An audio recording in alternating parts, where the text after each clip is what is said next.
ओम श्री साईराम। परमाराध्य परम प्रेममय परम करुणामय प्राणसखा भगवान चरण कमल कोटि कोटि प्रणति जनै आरंभ करिबा भगवान सनातन सारथी किछि संग्रहित वार्ता। साई सेवारे स्वार्थ बा अहंकार प्रश्न नाही। आमे क्षुधार्त को अन्न देबु, तृषार्त को जल देबु, वस्त्रहीन को वस्त्र देबु, बासहीन को बास देबु। ए भावना न थाए। भावना हेउछि क्षुधार्त रूपी नारायण, तृषार्त रूपी नारायण, बासहीन रूपी नारायण, वस्त्रहीन रूपी नारायण आमर जत्किंचित सेवा स्वीकार करिबाकु कृपा करले ताहा आम पाई अहो भाग्य।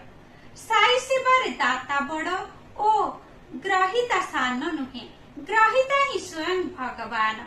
विनम्रता पूर्वक सेवा करी तांकठारे सेही भगवान को उपलब्धि करिबा ही साई सेवकर प्रकृत लक्ष्य।